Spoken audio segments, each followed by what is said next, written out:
Before you scroll, can you guess how many times your own government lost a nuclear bomb and just never went back to find it? A hydrogen bomb lost in a swamp still there. $1 billion mailed to dead people approved.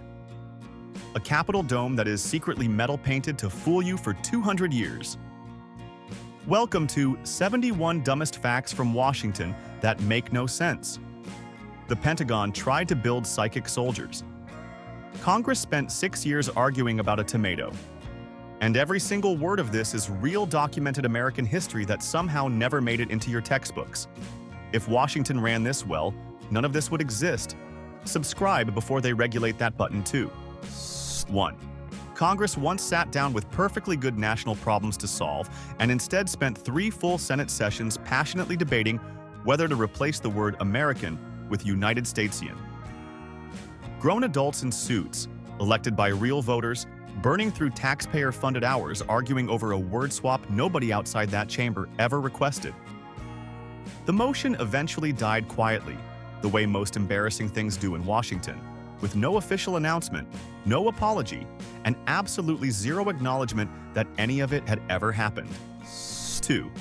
In 1985, the U.S. military needed a toilet seat and somehow ended up paying $640 for one single toilet seat. The contractor, apparently a genius, listed it on the official invoice as an aircraft lavatory component system. And the Pentagon, staffed entirely by adults with college degrees and security clearances, approved the payment without a single question asked. No follow-up, no audit, just $640, signed off, done, for something every hardware store in America sells for $12. 3. The U.S. Army looked at World War I, looked at the enemy, and decided the smartest weapon available was a pigeon carrying a bomb. Trained carrier pigeons were loaded up and pointed toward enemy ships, with one problem nobody apparently considered during planning, which was that pigeons refused to fly toward explosions. Loud noises, fire, chaos. The birds wanted absolutely nothing to do with any of it. The Army's response to this complete operational failure was to award the pigeons official military service medals anyway, because apparently the birds deserved recognition for the Army's own bad idea. 4. A man minding his own business dropped a letter in the mail, wrote Santa Claus North Pole as the return address, probably smiling while doing it, and federal investigators showed up. Actual government employees paid with actual tax dollars formally prosecuted him under a law banning fictitious return addresses. Nobody stopped to ask whether this was the best use of federal resources. Nobody questioned it. The case moved forward with complete seriousness because somewhere in Washington, a law existed and someone decided a Santa Claus address was the hill worth dying on. 5. Congress looked at the tomato, a fruit by every botanical definition on Earth, and spent 6 full years in formal debate arguing about what category it belonged in. 6 years. Then in 1893, they legally declared it a vegetable, not because science changed, not because anyone proved anything, but purely so the federal government could slap import tariffs on it and collect the money. The tomato did not change. Biology did not change. Congress simply needed the revenue and rewrote reality to get it, and nobody in America was asked permission. 6. The Pentagon decided the best use of millions in taxpayer dollars was funding a 20-year program where soldiers sat across from goats and tried to kill them by staring. Not metaphorically, literally staring at goats attempting to stop their hearts through concentrated mental force. The program ran for 2 full decades. Psychic soldiers reported to work every morning. Goats lived full, unbothered lives throughout the entire project. 0 goats were harmed by brainwaves. The program eventually ended quietly, and the Pentagon moved on without ever publicly explaining what they thought was going to happen. 7. Washington, D.C. decided at some point that homeowners advertising their own private property were a threat serious enough to require city officers and active fines. A law went on the books making it illegal to place a for sale sign in front of your own home. Not someone else's home, your home. Property you legally owned. Officers patrolled neighborhoods writing fines to people whose only crime was wanting to sell something they already possessed. The law sat enforced and serious while D.C. residents presumably stared at their own houses wondering what country they were actually living in. 8. Washington, D.C. was designed as a perfect 10-mile square. a clean geometric statement of federal power.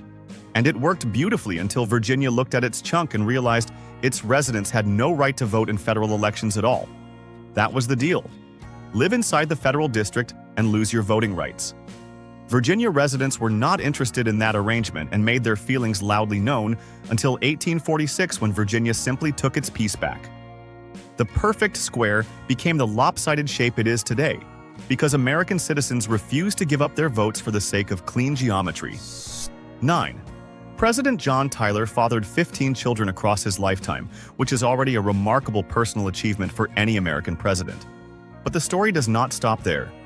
2 of his grandsons, not great-grandchildren, actual grandsons, were confirmed still alive and walking around in the year 2020. Tyler was born in 1790. A man born before the Constitution was even a decade old, had living grandchildren in the era of smartphones and streaming services. No other fact about American history makes the concept of time feel quite this broken and strange to think about. 10. Between 2009 and 2015, the U.S. government quietly sent $1.1 billion to dead people. Not a rounding error. Not a typo. Checks and payments going out to individuals who were no longer alive to receive them, processed and approved by systems nobody was apparently watching closely enough. When the situation was finally discovered, the government's response was to create an entirely new government department dedicated to trying to get the money back.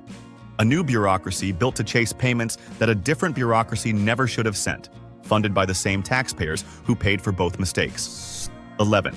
The U.S. military sat down during World War II, looked at the chaos of global warfare, and decided the most urgent document needed was a manual explaining to soldiers how to use a fork and knife at a formal dinner table.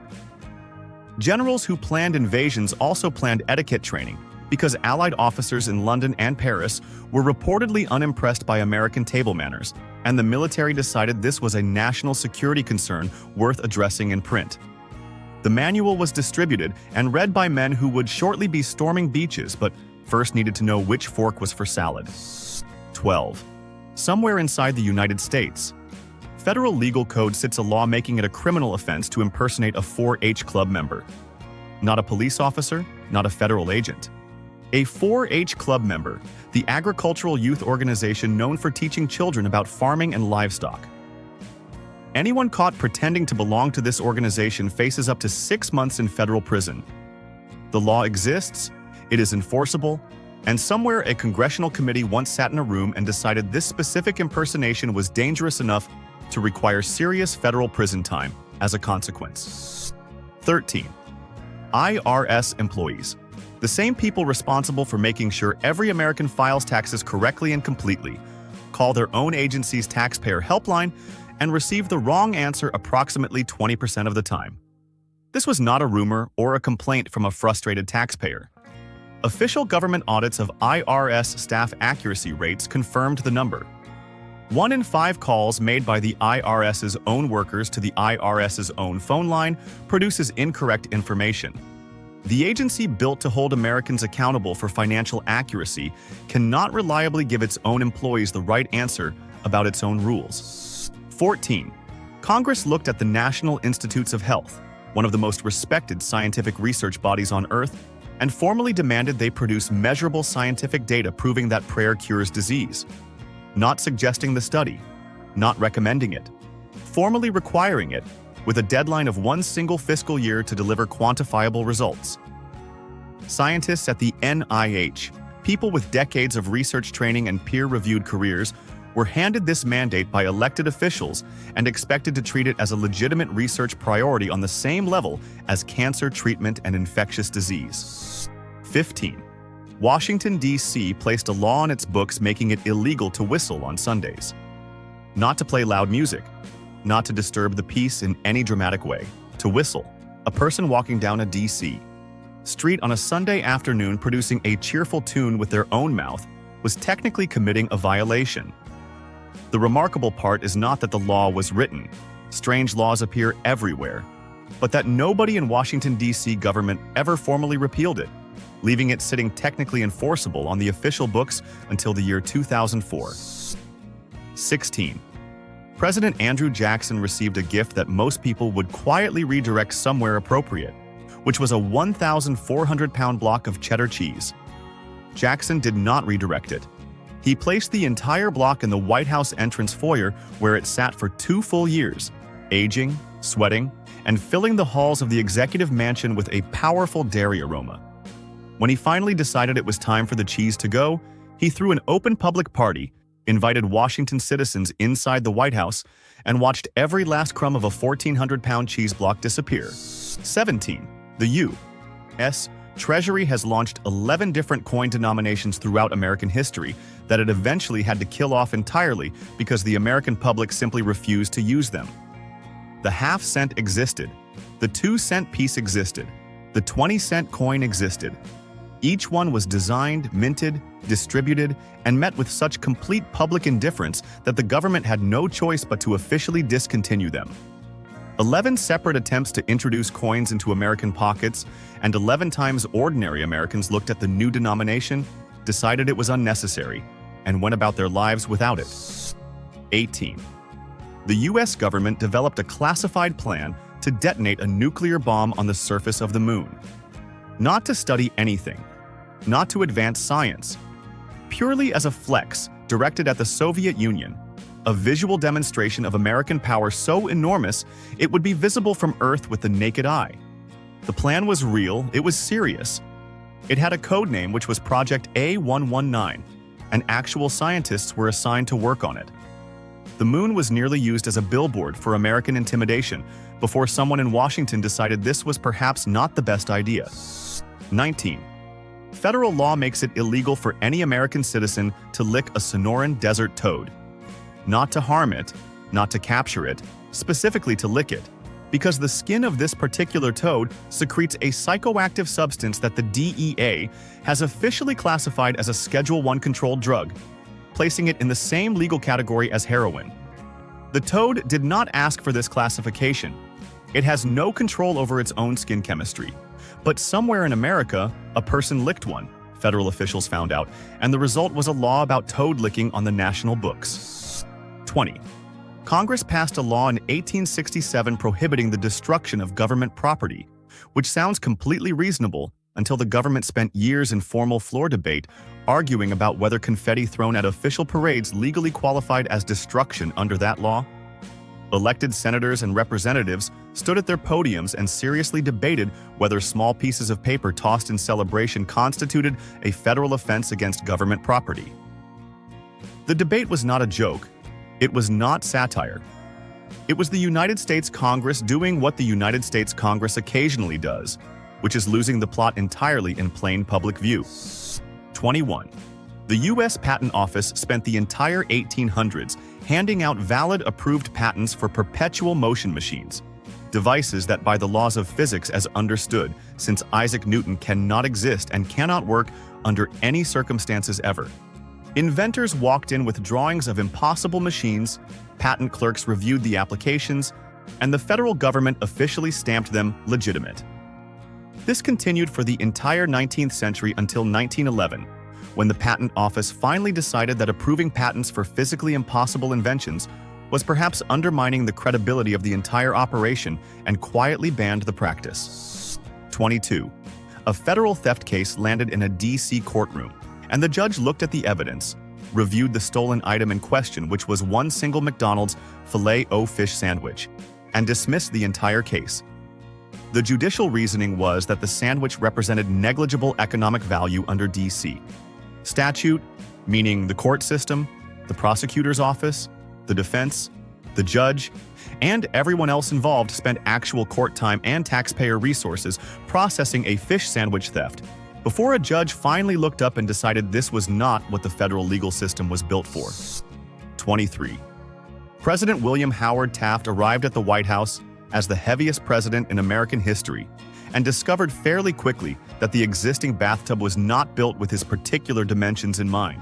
He got in, and then he could not get out. 4 White House staff members had to be summoned to physically pull the sitting president of the United States out of his own bathtub. The administration responded the only sensible way available, which was to immediately install a custom oversized bathtub large enough to fit 4 average grown men, ensuring the incident would never be repeated or forgotten. 24. Congress voted itself a pay raise that directly violated the Constitution's own rules about congressional compensation, apparently confident nobody would do anything about it. One college student read about it, decided it was wrong, and launched a solo campaign to get a corrective constitutional amendment ratified. Not an organization, not a legal team. One student. The campaign took 27 years. He kept going while finishing school, starting a career, and living his entire young adult life. And after 27 years, the 27th Amendment was ratified, correcting what Congress had done because one person refused to let it go. 25. The U.S. Army needed a weapon in World War II, looked around at available options, and decided the answer was bats. Specifically, bats fitted with tiny incendiary devices strapped to their bodies, released over enemy territory where they would roost in buildings and ignite fires. The concept made enough sense on paper that actual military funding was approved and an actual test was scheduled in New Mexico. The bats were released. The bats did not follow the plan. They roosted in the military's own test facility instead and burned it completely to the ground, which ended the program immediately. 26. Federal law contains a rule stating that mailing a check becomes illegal if the envelope it travels in also contains any printed advertisement for alcohol. The check itself is legal, the advertisement itself is legal, but place them in the same envelope and the entire piece of mail becomes a federal violation based purely on what else was stuffed inside with it. No alcohol changes hands, no transaction occurs, just paper traveling inside paper. And if the wrong two pieces of paper share an envelope somewhere in the American postal system, a federal crime has technically been committed. 27. Beneath the United States Capitol building runs a private subway system that most Americans have never heard of and will never be allowed to ride. It was built in 1909, has been running continuously ever since, and exists for one primary purpose, which is moving senators from their office buildings to the Senate chamber quickly enough that they do not have to walk outside. The trains run whether senators use them or not. The system is maintained, staffed, and funded by taxpayers who will spend their entire lives commuting on public transit, while their elected representatives glide privately underneath the Capitol on their own personal underground train. 28. The U.S. government built an entire functioning city underground in Virginia and told nobody. Mount Weather was not a bunker or a shelter in the basic sense. It had roads. It had dormitories. It had a fully equipped broadcast studio. It was a complete shadow government facility staffed and ready to replace the entire United States government in the event of a nuclear strike, maintained in total secrecy from the American public for decades. The people living above it in Virginia had no idea. The country it was built to protect had no idea. Washington kept the whole city completely to itself. 29. Sitting Vice President Aaron Burr met former Treasury Secretary Alexander Hamilton at a dueling ground in New Jersey in 1804 and shot him. Hamilton died the following day. Burr, the second highest-ranking official in the United States government, had just killed a founding father in a legal duel, and Washington's response was essentially nothing. Burr returned to the Capitol, walked back into the Senate chamber, and resumed presiding over Senate sessions as if the weekend had been uneventful. He was not removed. He was not suspended. He finished his term as Vice President of the United States. 30. President James Buchanan quietly used his own personal money to purchase enslaved people in Washington, D.C. Then arranged for them to be transported to Pennsylvania, where he privately freed them upon arrival. He never announced it. He never acknowledged it publicly in any statement or speech. He never explained his reasoning to anyone on the record. The entire operation, the purchasing, the transportation, the freeing, happened in complete silence while Buchanan presented an entirely different public face to the nation. Historians pieced it together later from financial records and correspondence he apparently never expected anyone to examine carefully. 31. The U.S. federal government runs a program that spends hundreds of millions of dollars every single year subsidizing tobacco farmers, providing financial support to grow more tobacco, produce more cigarettes, and expand the industry. The same federal government simultaneously funds public health campaigns specifically designed to convince Americans to stop smoking, funding anti-tobacco advertising, cessation programs, and awareness initiatives. Both programs run at the same time, out of the same treasury, signed off on by the same government. Washington is actively paying to create a problem and actively paying to solve it simultaneously without anyone in charge finding this arrangement worth addressing. 32. The British Army marched into Washington, D.C. in 1814 and burned it. The Capitol was burning. The White House was burning. The young American government watched its own capital city go up in flames and had absolutely no answer for it. Then the weather intervened. A sudden, violent tornado tore through Washington, D.C. immediately after the fires were set, sweeping through with enough force to lift cannons off the ground and hurl them through the air, and the storm extinguished the fires. The United States Capitol was not saved by soldiers or strategy. It was saved by a tornado that showed up at exactly the right moment. 33. Federal law makes it illegal for any American citizen to possess a golden eagle feather. Not to hunt the eagle, not to harm it in any way, to possess a feather that fell off the bird on its own, landed on the ground, and was picked up by a person who never touched the animal at all. Passive possession of a naturally shed feather carries a federal fine of up to $100,000. The eagle flew away unbothered. The feather fell. A person picked it up off the ground and committed a federal offense worth 6 figures in potential penalties. 34. A specific stretch of Washington, D.C. roadway has been officially declared a historic landmark 3 separate times by 3 separate administrations. Each declaration was made with full government ceremony and official documentation. Each previous administration had quietly removed it from the landmark list for unrelated bureaucratic reasons that nobody publicly explained. So the next administration declared it historic again. Then it was delisted again, then declared again. The same road, the same pavement, cycling through official historic status and bureaucratic obscurity repeatedly while Washington continued operating as though this was a completely normal way to manage the preservation of history. 35. Thomas Edison needed to win a public argument against Nikola Tesla about whether AC or DC electrical power was safer, and decided the most effective marketing strategy available was to publicly electrocute a circus elephant. Topsy the elephant had killed 3 people and was already scheduled to be put down, but Edison's team ensured the execution used AC current, invited the press, and filmed the entire event as promotional footage. The film was distributed widely. The elephant died in front of an audience. Edison used a circus animal's death as an advertisement, and the federal laboratory behind it considered the day a success. 36. A federal grand jury in the United States once officially indicted a ham sandwich. Not a person connected to a ham sandwich, not a business that sold ham sandwiches. The sandwich itself was named in an indictment as the subject of formal legal proceedings. The case became so notorious among legal professionals that judges began citing it, specifically when explaining to juries and colleagues that American prosecutors hold the technical power to bring virtually any charge before a grand jury and expect it to proceed, using an actual indicted sandwich as the clearest possible demonstration of how far that prosecutorial discretion extends. 37. President Grover Cleveland did not trust his White House staff, not somewhat, not in specific areas, completely. His solution to this distrust was to personally answer the White House telephone every single time it rang, regardless of what else he was doing, what meeting he was in, or what time of day it was. No aide answered it. No secretary screened calls. The President of the United States personally picked up the phone every time because allowing another human being in his employ to answer first was not something Grover Cleveland was willing to accept under any circumstances during his presidency. 38.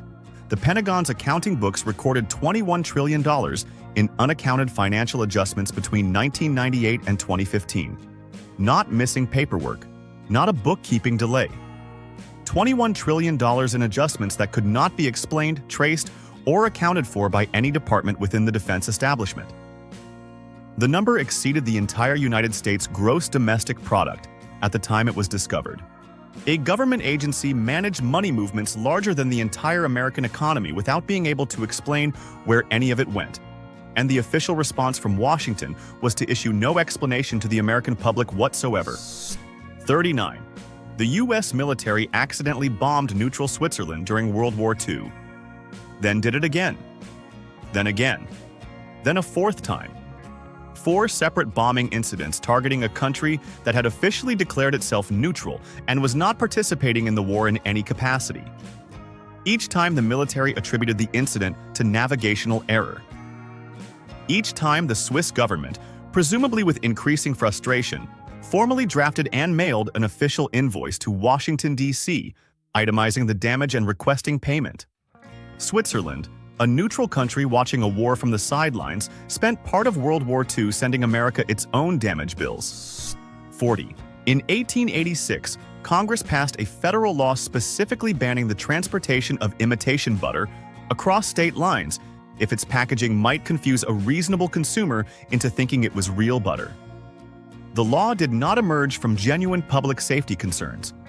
It was written entirely at the request of the dairy industry lobby, which had watched margarine enter the market and decided that rather than compete, the more efficient solution was to ask Washington to make margarine legally difficult to move around the country. Congress agreed, drafted the law, passed it, and the dairy industry went back to business, having successfully used federal legislation as a business strategy. 41.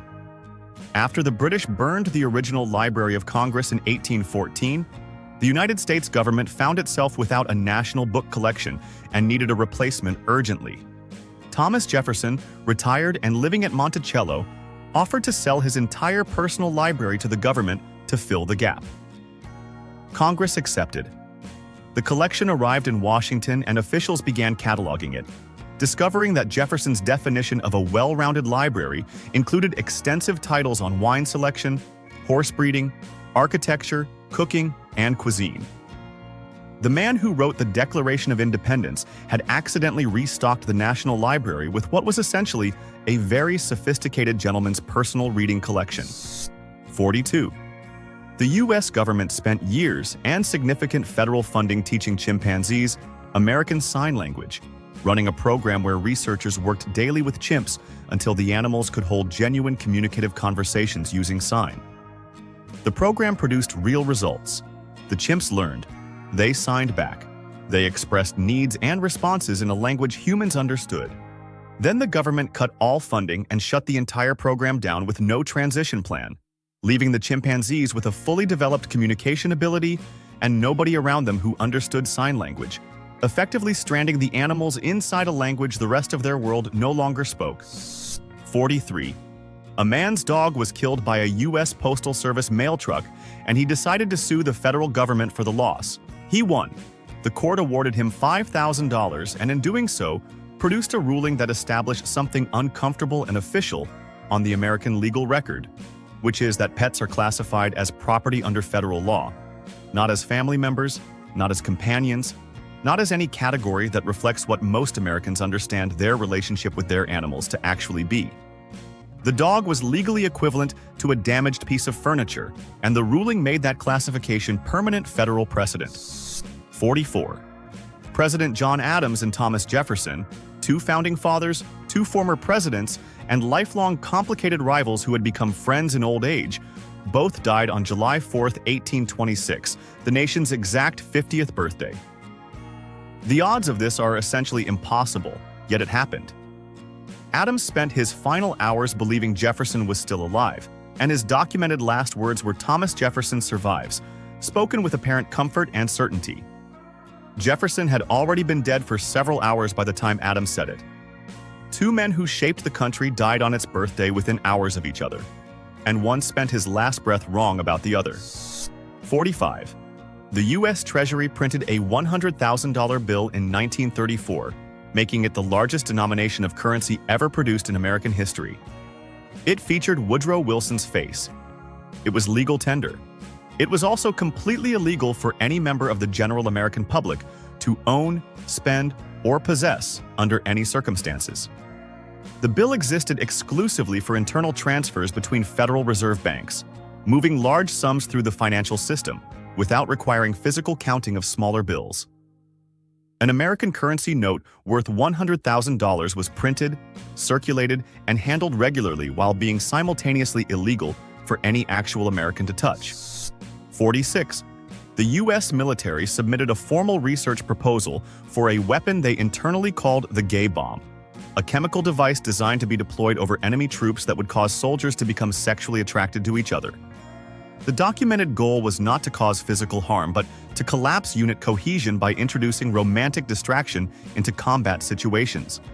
The proposal was submitted with a straight face through official military channels, reviewed by actual defense officials, and awarded the Ig Nobel Peace Prize in 2007 after the documents were obtained through a Freedom of Information Act request by people who could not quite believe what they were reading. 47. The Reagan administration looked at the federal school lunch nutritional program in 1981, reviewed the requirements for daily vegetable servings, and officially reclassified ketchup as a vegetable, not tomatoes. Ketchup, the condiment. A tablespoon of processed tomato condiment was formally designated a vegetable serving under federal nutritional guidelines, meaning schools across America could place a small paper cup of ketchup on a lunch tray and legally claim a child had received their vegetable for the day. Nutritionists responded with outrage. Parents responded with disbelief. The administration held its position briefly before the public reaction made the policy politically unsustainable. 48. The U.S. Capitol Dome is one of the most recognized structures in the world, photographed millions of times, printed on textbooks and currency, and universally understood as a symbol of American democracy built from white marble. It is not marble. The dome is constructed almost entirely from cast iron, painted to look convincingly like white marble at every viewing angle and distance. The deception is so effective that the overwhelming majority of tourists who stand beneath it, photograph it, and post it online have no idea they are looking at painted metal. The most iconic dome in America has been fooling visitors since 1868. 49. The U.S. Army Corps of Engineers spent more than a decade and $50 million constructing a series of flood control reservoirs along the Missouri River, specifically designed to prevent the destructive flooding that had historically devastated communities in the region. The project was completed. The reservoirs were filled. Engineers monitored the results. Then the Corps of Engineers produced their own official final report, written by the same organization that built the system, concluding that the reservoirs had made flooding along the Missouri River measurably worse than it had been before construction began, and submitted that finding to the federal government without apparent irony. 50. A Washington, D.C. administrative law judge, a man professionally trained in law and employed by the government to make sound legal judgments, took his pants to a neighborhood dry cleaner. The dry cleaner lost the pants. The judge filed a lawsuit seeking $67 million in damages for one pair of lost trousers, citing emotional distress, legal fees, and a provision in D.C. consumer protection law about a satisfaction guaranteed sign displayed in the shop window. The case went to full open court trial. Journalists covered it, the world watched. The dry cleaner, a small family business, won every single count. 51. President William Henry Harrison arrived at his inauguration in 1841 determined to prove something. The day was freezing, rain was falling steadily, and aides offered him a coat before he stepped outside to deliver his address. He refused it completely. The speech he delivered was the longest inaugural address in American presidential history, running for 2 full hours in wet, freezing weather while Harrison stood coatless making his point about toughness. 31 days later, he was dead from pneumonia. The man who wanted Americans to see him as too strong for a coat became the president with the shortest time in office in American history. 52. The U.S. government decided the president needed a new helicopter fleet and approved the VH-71 program, pouring over $1 billion into designing, engineering, building, and testing a series of presidential helicopters that would be the most sophisticated in the world. The program ran for years. Contractors were paid, helicopters were built, tests were conducted. Then, the government canceled the entire program before a single completed helicopter had ever lifted off the ground with a president inside it. The fleet was scrapped. The $1 billion was gone. Washington moved on and ordered a different helicopter program, apparently undiscouraged by what had just happened. 53. The CIA looked at the Cold War espionage problem, considered all available surveillance technology, and decided the most promising solution was a cat. Specifically, a surgically modified cat with a microphone implanted in its ear canal and a radio transmitter woven into its fur.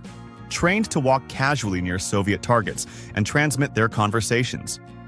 The program was called Project Acoustic Kitty and consumed millions in federal funding across multiple years of development. On the day of the first field test, the cat was released near a Soviet target in Washington, D.C., walked directly into traffic, and was immediately hit by a taxi. 54. NASA astronauts landed on the moon and brought back 842 pounds of lunar rock across multiple missions, and every single ounce of it was immediately classified as federal property belonging to the United States government. This classification has a direct legal consequence for ordinary Americans, which is that it is illegal for any private citizen to own even one small pebble of moon rock. The astronauts who collected it cannot keep any. Scientists who study it must return it. A foreign government once tried to auction a gifted moon rock, and the FBI showed up. Nobody in America legally owns a piece of the moon. 55. The U.S. government commissioned an official formal study to answer a question that most American workers had strong opinions about, which was whether a 4-day federal workweek would improve government productivity and employee performance. Researchers were assigned. The study was conducted with appropriate seriousness. Results were compiled, and a final report was produced and officially filed with the relevant government office. The report concluded that a 4-day workweek would probably improve productivity. The document was received, reviewed, and filed. No policy changed. No action was taken. The study sits in the federal record confirming an improvement the government decided not to make. 56. The U.S. Navy needed a solution for locating enemy submarines during the Cold War, and after reviewing available options decided that dolphins were the answer.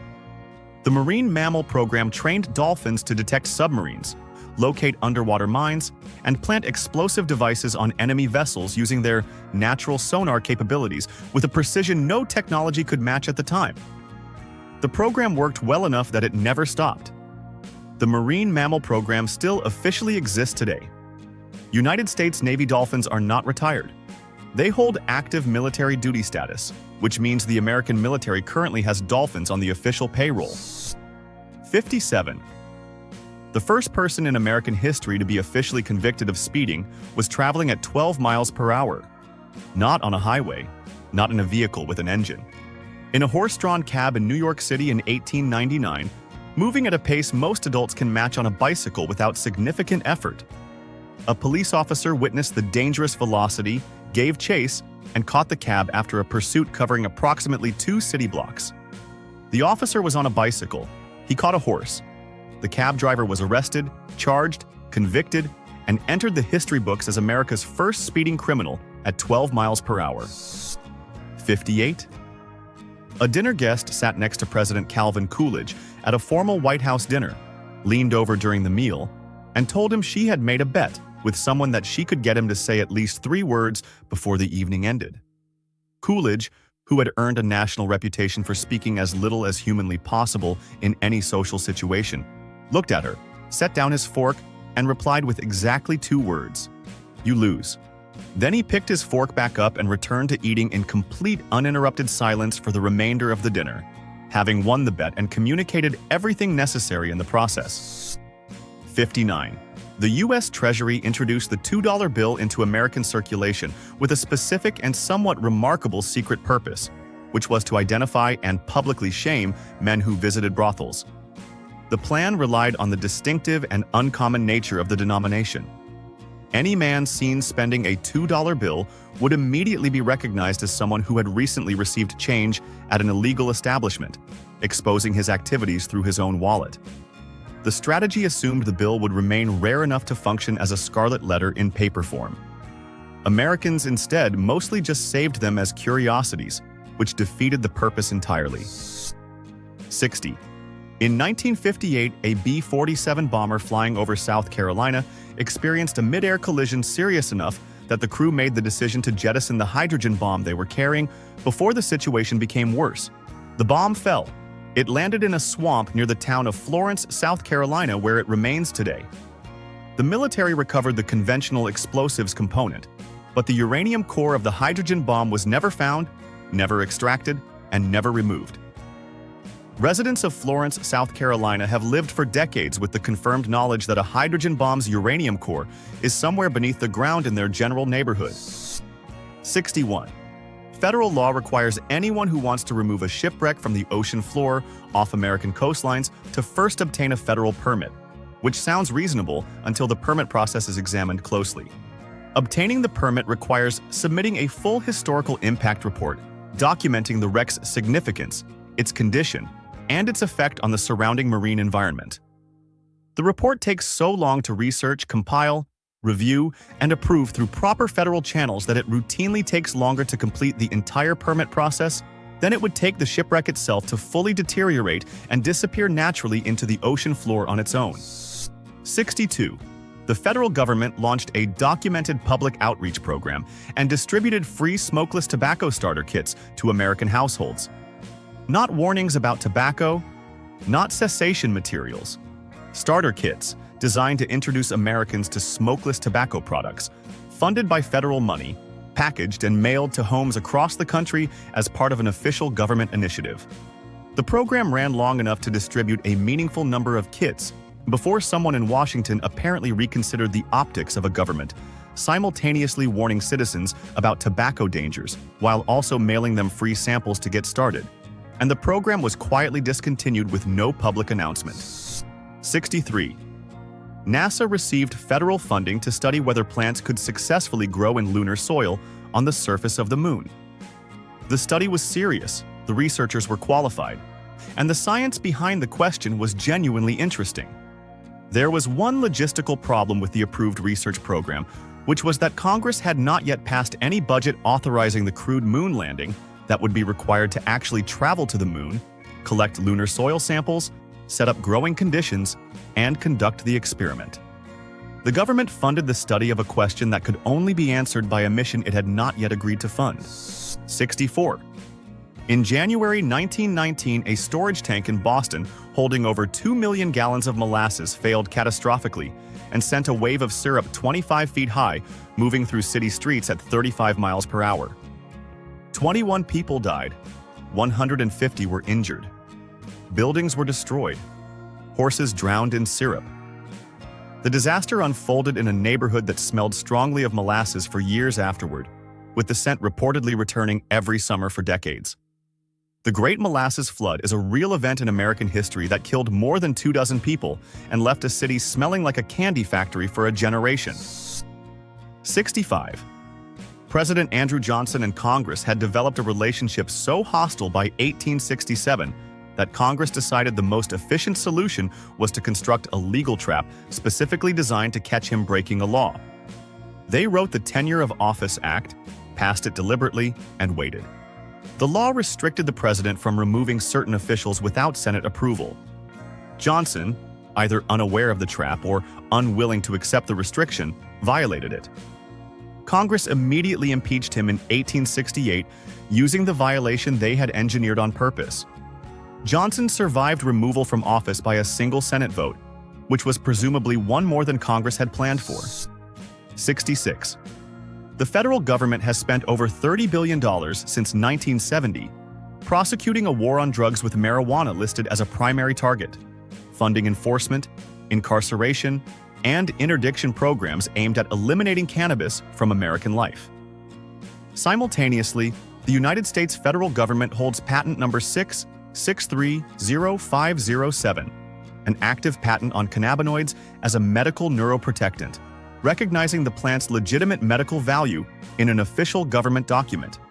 Washington has spent $30 billion fighting a plant while holding a patent on that same plant's medical benefits, with both positions existing officially and simultaneously without anyone in the federal government publicly acknowledging the contradiction. 67.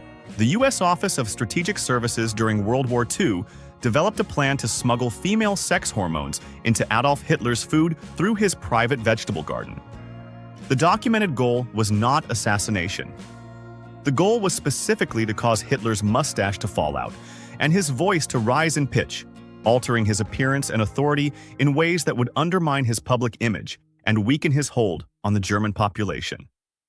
The plan was considered seriously enough to be formally written up and filed in official OSS documents, Someone in Washington genuinely believed that attacking Hitler's mustache was a viable wartime strategy worth pursuing.